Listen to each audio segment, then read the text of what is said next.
আরশাদ মাহমুদ, আপনাকে আমাদের অনুষ্ঠানে স্বাগত জানাচ্ছি। ধন্যবাদ।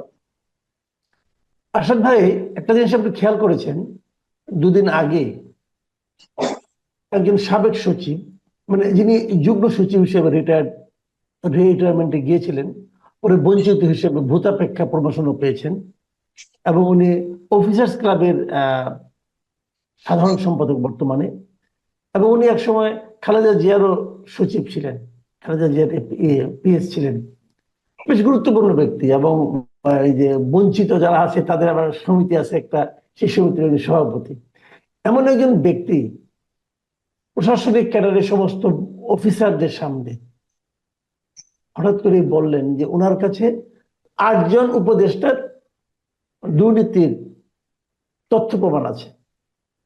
এটার পর আমি নানা রকম প্রতিক্রিয়া দেখলাম, যে যেহেতু অ্যাডমিনিস্ট্রেটিভ অ্যাসোসিয়েশনের এখানে যারা ছিলেন তাদের মধ্যে অনেকে বর্তমানে চাকরিজীবী আছেন, অ্যাসোসিয়েশনের পক্ষ থেকে একটা ব্যাখ্যা দেওয়া হলো। সেই ব্যাখ্যাটা তারা বলল যে এটা আমাদের অ্যাসোসিয়েশনের বক্তব্য নয়, মানে তারা নিরাপদ থাকতে যাচ্ছে। সরকারের পক্ষ থেকে একটা বক্তব্য দেওয়া হলো, তারা বলল যে এই ধরনের ঘটনা আসলে ঠিক নয়। নানা ধরনের আলোচনা হচ্ছে। বিএনপিও দেখলাম, বিএনপি মির্জা ফখরুল ইসলাম আলমগীরকে দেখলাম একটা কথা বলতে, যে তাদের নাকি এই উপদেষ্টা পরিষদের উপর পূর্ণ আস্থা আছে। তো এরকম একটা বাস্তবতায় উনি যখন 8 জনের নাম উল্লেখ করেন, এখন এইটা মিলে আপনি কি বুঝতেছেন? এটা কি মানে সত্য কথা বলতে গেলেও সমস্যা, না কি আসলে কি? না, এটা তো ব্যাপারটা তো একদম পরিষ্কার যে এখন ইউনূস সাহেবের বা তার অন্তর্বর্তী সরকারের যে অবস্থা, মানে লেজে গবরের অবস্থা, এখন তারা কোনো দিকে সামাল দিতে পারছে না। এই যে আব্দুস সাত্তার, যতদূর আমার নামটা মনে আছে, এই প্রাক্তন সরকারি কর্মকর্তা, তিনি পাবলিকলি এই কথাটা বলেছেন। জি। এই সরকারের যে কার্যকলাপ, আপনি হয়তো সরকার থেকে বলছে এটা ঠিক না, অ্যাসোসিয়েশন থেকে স্বাভাবিকভাবে বলেছে এটা আমাদের বক্তব্য না, বিএনপি যেটা বলছে সেটা, কিন্তু তারপরেও সারা মানুষ এটা বিশ্বাস করছে। এখন আপনি বলবেন যে আপনি সারা মানুষের সাথে কথা বলছেন, না আমি কথা বলি নাই, কিন্তু কিভাবে বোঝা যায়?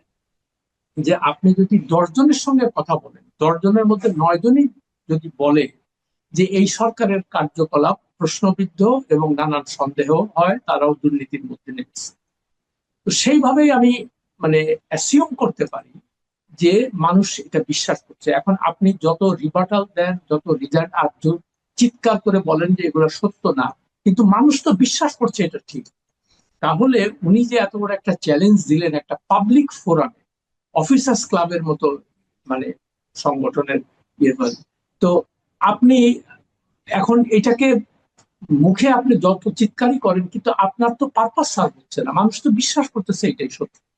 এবং এই সরকার যে দুর্নীতি করছে, এখন হাতে কলমে আমরা এটার প্রমাণ পাই নাই, কিন্তু বিভিন্ন ক্ষেত্রে দেখা যাচ্ছে কি যে বিভিন্ন উপদেশ শুনতে পাচ্ছি, বিভিন্ন জায়গায় ফেসবুকেও দেখতেছেন, মানুষের মুখে মুখে, যে কয়েকজন উপদেষ্টা মামলাবাজির ইয়েতে নামছে, দুর্নীতিতে নামছে, এক একজনের নামে মামলা দেয়, তারপর তার তুমি কত টাকা দিবা, একে বর্ডার পার করে দিব, তুমি কত টাকা দিবা। এর মধ্যে এই ছাত্র যারা ছিল উপদেষ্টা, তাদের নাম বেশি করে আসছে, বা এই জাতীয় নাগরিক পার্টির যারা নেতা নেত্রী, তাদের কথা প্রায় আমরা শুনতে পাচ্ছি। এবং এখন দেখেন, সবচেয়ে ইন্টারেস্টিং ব্যাপার হলো এবং দুঃখজনক ব্যাপার, যে এই জাতীয় নাগরিক পার্টি এখন তাদের মানে 2 জন অন্তত আমি দেখলাম যে তাদের এই সরকারের খুব পাবলিকলি তাদের সমালোচনা করছে। যে সামান্থা শারমিন যে মেয়েটা, সে তো একদম পাবলিকলি বললো সেদিন যে উনি তো আসছে এই মানে ওনার নিজের আখের বুঝাইতে, যে কথাগুলো আমরা অনেক দিন থেকে বলে আসছি। উনি তার বিরুদ্ধে মামলা প্রত্যাহার করে নিচ্ছেন নির্বাহী আদেশে, নোবেলের উপরে কোনো কর দেওয়া লাগবে না, এটা নির্বাহিত আছে, উনি ম্যান পাওয়ারের লাইসেন্স, মানে আমরা যে কথাগুলো সবসময় যেটা বলি আর কি। তো এখন জাতীয় নাগরিক পার্টির প্রথম শ্রেণীর একজন নেতা বা নেত্রীর কাছ থেকে এরকম কথা শুনতে পাচ্ছি। হাসনাত আব্দুল্লাহ কয়দিন আগেই বললো যে উনি তো যে নিয়োগগুলা দিছে ওনার পছন্দের সমস্ত লোকজন, যেমন তার মধ্যে স্বাস্থ্য উপদেষ্টার কথা বললো, যে তার যে কাজটা কি এটাই আমরা জানি, তাকে কোথাও দেখা যায় না। কিন্তু এগুলো তো দুর্নীতি। দুর্নীতি এই জন্য যে এটা ইউনূস সাহেবের বাপের পয়সা তো না, বা ওনার নিজের পকেট থেকে তো তাদের বেতন ভাতা দেয় না, দিচ্ছে তো আমাদের মতো ট্যাক্স পেয়ারের টাকা। তো তাহলে এই যে জবাবদিহিতা যদি না থাকে, এবং সবচেয়ে আশ্চর্য ব্যাপার, উনি কিন্তু টোটালি মানে এই ব্যাপারে কোন রকম কোনো উচ্চবাচ্য করেন না, কিংবা তার এই যে প্রপাগান্ডা উইং যেটা আছে, যার নাম প্রেস উইং বলে, সেখান থেকেও কিন্তু এই ধরনের কোনো কথাবার্তা বা তার একটা জবাব দেওয়া, যে আচ্ছা ঠিক আছে, হাসনাত আব্দুল্লাহ এই কথাটা বলছে, এটা তো সেটা একটা ইম্পর্টেন্ট লোক এই গভর্নমেন্টের, তো তার এটা বলি, ওগুলা বলবে না। সামান্তা শারমিন যে এত বড় কথা বললো, সেখানেও তাদের কোনো, তারা চুপচাপ। এই প্রসঙ্গে আরেকটা কথা বলি, মানে এই যে এই চুপচাপ থাকার যে ব্যাপারটা, এটা কি তাহলে ওইটা ওনারা ওই ফর্মুলায় গেছেন যে বোবার কোনো শত্রু নাই, চুপ করে থাকি, হ্যাঁ, একশো সব ভুলে যাবি? না, প্রথম কথা হলো যে এদের তো বলার কিছু নাই, তারপর তারা জানে যে এই দুর্নীতিগুলো তারা করেছে। যেমন ইউনূস সাহেবের নিজের কথাই ধরেন, উনি প্রথমে এসে খালি নিজের যে সুবিধাগুলো সেগুলো উনি করতে, এগুলো তো দুর্নীতির পর্যায়ে পড়ে না। আপনি যদি মানে আদম ব্যাপারীর লাইসেন্স নেন, মানে এই খাতটাকে সম্পূর্ণ উচিত ছিল কি, যদি সত্যিকার অর্থে দেশপ্রেমিক সরকার হতো বা এই দেশের মঙ্গল যদি উনি চাইতেন, তাহলে বলতেন যে এইটা একটা মানে থরলি দুর্নীতিগ্রস্ত একটা সেক্টর, এইখানে যাতে আমরা এমন কিছু করব যাতে করে মানুষের, এই যে গরিব যারা জমি জাতি বিক্রি করে বিদেশে যায়, তারা যাতে প্রতারিত না হয়, তারা যাতে ভালোভাবে থাকতে পারে ওখানে, সেদিকে উনি না যে দেখলেন যে এখানে হাজার হাজার কোটি টাকার ব্যবসা, অর্থাৎ ওটার একটা ভাগ আমার নিতে হবে, একটা লাইসেন্স নেওয়া। তো এগুলো তো চরম দুর্নীতি। এখন আপনি তার তার পক্ষের লোকজন বলে কি, উনি উনি এগুলাকে খুব ভালোভাবে ম্যানেজ করবে, উনি ওনার যে প্রতিষ্ঠান, সেই প্রতিষ্ঠানের মাধ্যমে উনি এগুলাকে, কিন্তু কোথাও ওনার ওনার প্রতিষ্ঠানগুলো কি মানে প্রশ্নের ঊর্ধ্বে ঊর্ধ্বে, তা তো আমরা দেখতে পাচ্ছি না। গ্রামীণ ব্যাংক নিয়েও নানান রকমের সমালোচনা হচ্ছে, নানান তার বিভিন্ন অঙ্গ প্রতিষ্ঠান যেগুলো আছে সেগুলো নিয়ে নানান সমালোচনা হচ্ছে। তো এগুলো, আর সবচেয়ে বড় কথা, ইউনূস সাহেব তো ফেরেশতা না, সে তো মানুষ, সে তো ভুল আচ্ছা, করতেই একটা পারে। কথা, একটা কথা আমি এটি জানতে চাই। সেটা হলো গিয়ে যে আমরা আগে দেখেছি যে আগের সরকারের আমলে শেখ হাসিনা যখন বিদেশ থেকে আসতেন, অথবা যে কোনো ঘটনায় নানা রকম ছুতানাতায় উনি কিন্তু প্রায় সাংবাদিকদের নিয়ে বসতেন। হ্যাঁ, ওটাকে হয়তো আমরা অনেকে অথবা কেউ কেউ হয়তো ওটাকে প্রেস কনফারেন্স বলতে রাজি হতাম না, আমরা বলতাম যে ওখানে একটা জাস্ট আড্ডাবাজি হয় অথবা রাইট, তেলবাজি হয়, এগুলি বলতাম। কিন্তু রাইট। তবু কিন্তু ওনার কাছ থেকে কিছু শুনতে পেতাম, নানা রকম বিষয়ে ওনার বক্তব্য শুনতে পেতাম, ওনার রসিকতা শুনতে পেতাম, অথবা ওনার নানা রকম আবিষ্কার শুনতে পেতাম, যে কোন রেসিপি কি হবে না হবে এগুলো শুনতে পেতাম। এই ভদ্রলোক 1 বছরের উপরে হয়ে গেছেন, উনি তো একটাও প্রেস কনফারেন্স করলেন না। এটা কি করা উচিত ছিল না ওনার? যে কোনো না, একটা ইস্যুতে তো করতে পারতেন। ওই ওই যে বললাম যে দেশের মানুষের প্রতি বা দেশের মানুষের মঙ্গল হবে, এখন এটা কথাটা শুনতে খুব হয়তো রূঢ় লাগবে, কিন্তু বাস্তবতা আমি যেটা দেখতে পাচ্ছি, যে ওনার এই দেশের মানুষ, দেশের মঙ্গল, এগুলো হলো সব ওনার মুখের কথা, মুখের বুলি। বাস্তবে এসবের মধ্যে উনি নাই। ওনার একটাই একটাই এজেন্ডা, সেটা হলো ওনার ব্র্যান্ডিংটা বিদেশিদের কাছে কিভাবে উনি প্রচার করবেন, ব্র্যান্ডিংটা আরো ভালো হবে। তো সেখানেও তিনি এখন মার খাচ্ছেন ভালোভাবে। এখন তার নোবেল প্রাপ্তি নিয়েও নানান রকমের কথাবার্তা চলে আসছে, মানে প্রশ্ন দেখা দিচ্ছে। তার কারণ এই প্রসঙ্গে একটু বলে রাখি, উনি নোবেল কিভাবে পেয়েছিলেন, এটা হয়তো অনেকে জানে না। আমি যেহেতু এটার উপর একটা কাভার স্টোরি করেছিলাম সেই সময় ওয়াশিংটন টাইমস এর জন্য, তখন আমি এটা নিয়ে একটু রিসার্চ করি। তো তখন যখন ওনার নাম ঘোষণা হয়েছিল, তখন কিন্তু খুব বিতর্ক হয়েছিল এটা, যে উনি তো অর্থনীতিবিদ, উনি শান্তির জন্য কি করছেন যে আপনি তাকে শান্তির জন্য পুরস্কার দিবেন। তো তখন, এবং এইটার মূল বিতর্কের যে মূল ব্যক্তি মানে যেটা তুলেছিলেন, সেটা হলো ফিনল্যান্ডের সাবেক রাষ্ট্রপতি, এবং তিনি একজন ডিপ্লোম্যাট, নাম হলো আহ, মার্টি আথাসারি। হ্যাঁ, তো তিনি ছিলেন কন্টেন্ডার এই পুরস্কারের জন্য 2006 সালে। তো উনি বললেন যে আপনারা কিভাবে, মানে নোবেল পুরস্কার সে শান্তিতে কেন পাবে? সে তো অর্থনীতির লোক, সে গ্রামীণ ব্যাংকে কাজ করছে, ভালো কথা। তখন নোবেল কমিটি একটা বক্তব্য, তারা বলল যে পৃথিবীতে যত অশান্তি বা কনফ্লিক্ট, এটার মূল কারণ হচ্ছে দারিদ্র্য এবং ক্ষুধা। তো ইউনূস সাহেব যেহেতু গ্রামীণ ব্যাংকের মাধ্যমে এই দারিদ্র্য ক্ষুধা দূর করার চেষ্টা করছেন, তাহলে পৃথিবীতে মানে দাঙ্গা হাঙ্গামা কম হবে, পৃথিবীর কনফ্লিক্ট দূর হবে এবং মানুষ শান্তিতে থাকবে, ভালো কথা। সেই সময় উনি আরেকটা তথ্য দিলেন যে আমরা দারিদ্র্যকে মিউজিয়ামে পাঠাবো, জাদুঘরে পাঠাবো। ভবিষ্যৎ প্রজন্ম যারা আসবে তারা বলবে যে আরে, এত দারিদ্র্যের কথা শুধু, পৃথিবী নাকি খুব গরিব ছিল, তো দারিদ্র্য গেল কোথায়? তখন উনি বলবে যে দারিদ্র মিউজিয়ামে যাওয়া। তো এই কথা কিন্তু এখন আর উনি বলেন না। হ্যাঁ, তার কারণ দারিদ্র তো পৃথিবীর কোথাও কমে নাই, বাংলাদেশেই কমে নাই, কোথাও কমে নাই। কিছু কিছু লোক খুব ধনী হয়েছে, বৈষম্য সৃষ্টি হয়েছে, তাতে করে আছে কনফ্লিক্ট আরো বেড়েছে। তো উনি এখন আর ওই তত্ত্ব দেন না, এখন আবার ৩-০ নিয়ে আসছে। ৩-০ এই একই ব্যাপার। প্রথম কি? শূন্য দারিদ্র, শূন্য বেকারত্ব এবং শূন্য কার্বন এমিশন। তো সেটাও আর হচ্ছে না। তার কারণ পৃথিবীতে যখন কনফ্লিক্ট থাকে, কনফ্লিক্টের কারণে যুদ্ধ বিগ্রহ থাকে, তখন কি হয়? মানুষ রিফিউজি হয়, মানুষ ঘর বাড়ি ছেড়ে এদিক ওদিক, লক্ষ লক্ষ মানুষ আপনার দেখতেছেন সারা জায়গায়। তো সেইখানে, এবং এই কনফ্লিক্টের মূল ইয়েকে পশ্চিমা বিশ্ব, আরো পরিষ্কার করে বলতে হয় যে আমেরিকা বিভিন্ন জায়গায় যুদ্ধ করতেছে, এটা করতেছে। গাজাতে কি হচ্ছে দেখেন, তার লক্ষ লক্ষ মানুষ মানে রিফিউজি হয়ে গেছে। তো এখন এটাও আর কাজ করতেছে না।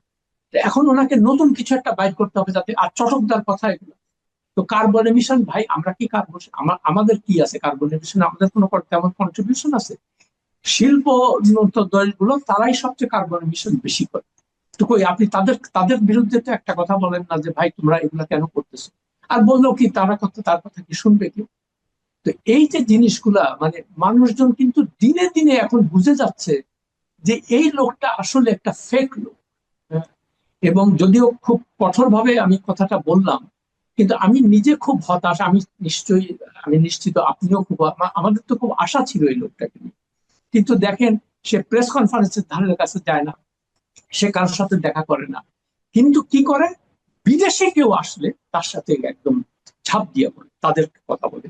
আবার ইদানিং আরেকটা জিনিস লক্ষ্য করেছেন যে বিদেশি মানে মিডিয়া গুলা, তারাও অত্যন্ত ক্রিটিক্যালি তাকে এখন দেখতেছে তার 1 বছর। কয়েকদিন আগে দেখলাম মেট্রো নিউজের জি। একটা মোটামুটি ক্রেডিবল একটা নিউজ সাইট, যদিও বাংলাদেশিরা চালায়, মানে এদের একটা গ্রহণযোগ্যতা, বিশ্বাস, এরা এই সরকারকে কিন্তু প্রথমে অনেক দিয়েছে। 3 দিন আগে তারা একটা, এই 1 বছর, ইউনূস সরকারের 1 বছর উপলক্ষে একটা আর্টিকেল দিচ্ছে।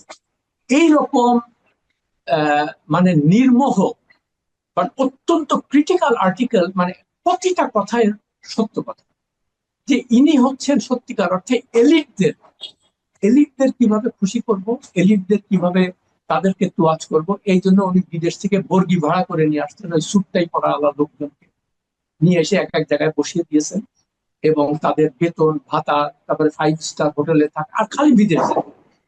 উনি তো জানি, কিন্তু এটা কেউ কিন্তু জানে না। এই যে ধরেন খলিলুর রহমান বলেন, কি বলে, লুৎফে সিদ্দিকী, আশিক চৌধুরী, ফয়েজ আহমেদ, এদের একটা কোনো একটা সংবাদ মাধ্যম দেখলাম না যে এদের একটা ইনভেস্টিগেশন করে বের করবে যে আচ্ছা আপনারা এই গত 1 বছরে কতবার বিদেশে গেছেন, এবং যেহেতু আপনারা জনগণের টাকা ব্যয় করছেন, তো আপনাদের তো একটা জবাবদিহিতা থাকা দরকার যে এই টাকার বিনিময়ে আমরা কি অর্জন করেছি। এখন বলবে কি এগুলো তো রাতারাতি, এগুলো সম্ভব না, সেটাও বুঝি, কিন্তু আমরা তো কোনো কিছু দেখতে পাচ্ছি না। না দেখার ফলে যেটা আচ্ছা, হচ্ছে, একটা জিনিস, একটা বিষয় আপনি খেয়াল করবেন, যে নেত্র নিউজে যে আর্টিকেলটার কথা বললেন ওটা আমিও পড়েছি। ওটা শেষ দিকে উনি একটা কথা, লেখাটা শেষ দিকে একটা কথা বলা হয়েছে, যে 2026-এর ফেব্রুয়ারি মাসে যে সাধারণ নির্বাচন করার প্রতিশ্রুতি উনি ঘোষণা করেছেন, এটাকে অনেকটা ওনার একটা অর্জন হিসেবে দেখানো হয়েছে, যে এটা দিয়ে আমরা দেখতে চাই যে আসলে ভালো কিছু হয় কিনা। তো 2026-এ ফেব্রুয়ারিতে নির্বাচন হবে, মানে রোজার আগে নির্বাচন হবে, এটা নিয়ে প্রথম যখন ঘোষণাটা দেন অনেকেই খুশিও হয়েছিলেন। কিন্তু আমি ইদানিং প্রায় দেখছি, বিভিন্ন মানুষের সঙ্গে আলাপ করে আমি দেখেছি, তারা বলছেন যে হ্যাঁ, নির্বাচনের ডেট ফেব্রুয়ারিতে দিয়েছেন বটে, কিন্তু আমার বিশ্বাস হয় না যে নির্বাচনে দেবেন, উনি নির্বাচন দেবেন। মানে উনি ঘোষণা করলেন, তারপরও লোকে বিশ্বাস করতে চাচ্ছে না। এটা কি লোকগুলি অবিশ্বাসী হয়ে গেছে, নাকি উনারই কারণে, ওনাকে যারা দেখেছে তার ভিত্তিতে এরকম হচ্ছে?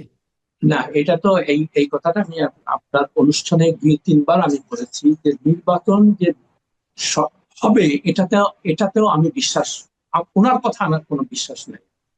উনি খালি মানে ছল চাতুরি করে কতদিন দীর্ঘদিন থাকা যায় আর এই সুযোগ সুবিধা মানুষ যে এখন সন্দেহ করছে, তারপর মানুষের তো তার উপর আর কোনো বিশ্বাস নাই।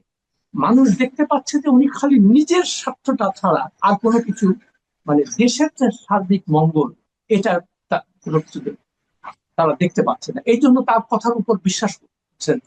আর ধরেন, যদিও ধরে নি তর্কের খাতিরে হ্যাঁ ইলেকশন একটা হবে, কিন্তু ইলেকশন যে হবে সেটারও মানে কোনো তেমন কোনো মানে ব্যাপক গ্রহণযোগ্যতা থাকবে কিনা, তার কারণ আওয়ামী লীগকে আপনি মাঠে নামতে দিবেন। আমি আওয়ামী লীগের কোনো পক্ষের লোক না, এটা আপনি নিশ্চয়ই জানেন, আমি বহু লেখা লিখেছি। কিন্তু এই যে আওয়ামী লীগ আসবে, আওয়ামী লীগকে এই পরিস্থিতিটা সৃষ্টি হলো কেন? ওনার ব্যর্থতার কারণে।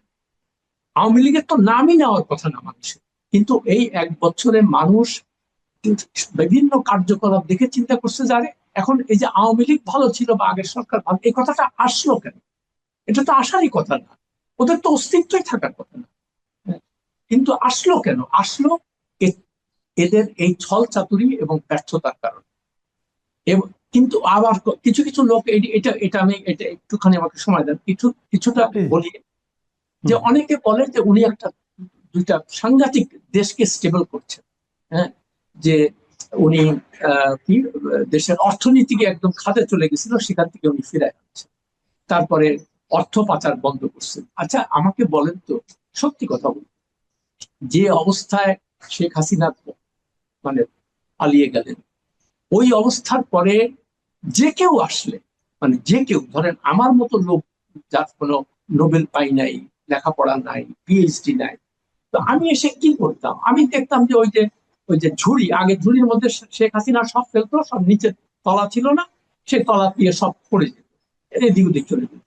তো উনি এসে যে কি করছে, ওই ঝুড়িটার তলাটা একটুখানি বন্ধ করছে, এবং বন্ধ করার ফলে আর্থিক যে লুটপাট গুলা ছিল ব্যাংক, বিশেষ করে ব্যাংক গুলাতে, সেটাতে একটু বন্ধ হলো। ভালো কথা।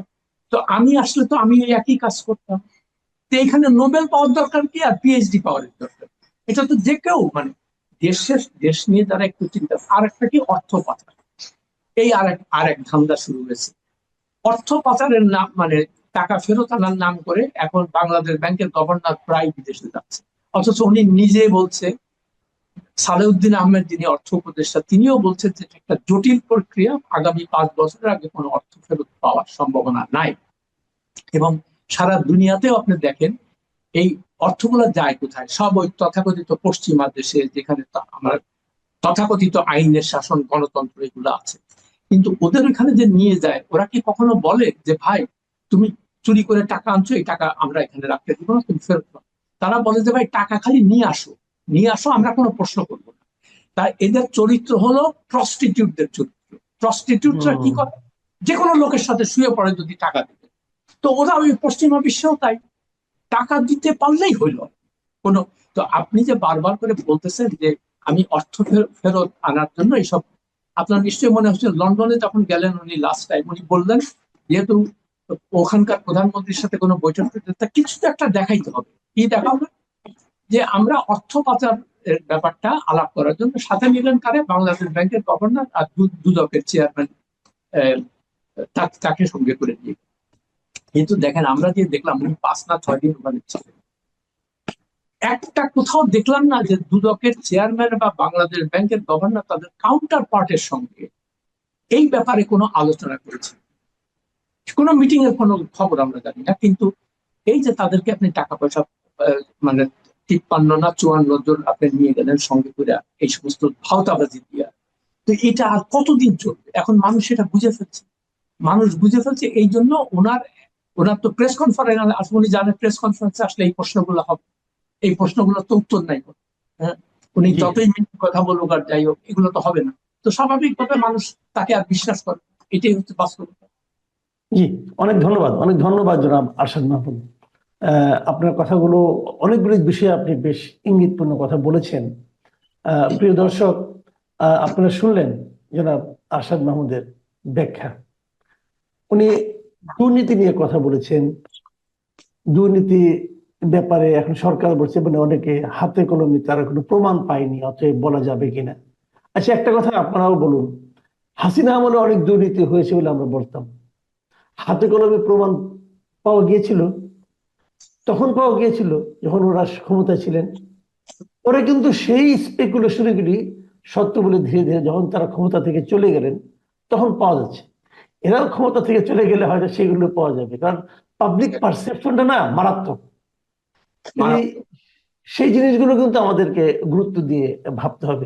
ডক্টর ইউনূস সম্পর্কে আসাদ মাহমুদ সাহেব যে ব্যাখ্যা দিলেন, ওনার সঙ্গে তার ব্যক্তিগত পরিচয় ছিল, ওনার অভিজ্ঞতা আমাদের চেয়ে অনেক বেশি, ওনার অবজারভেশন ক্যাপাসিটি আমাদের চেয়ে অনেক বেশি।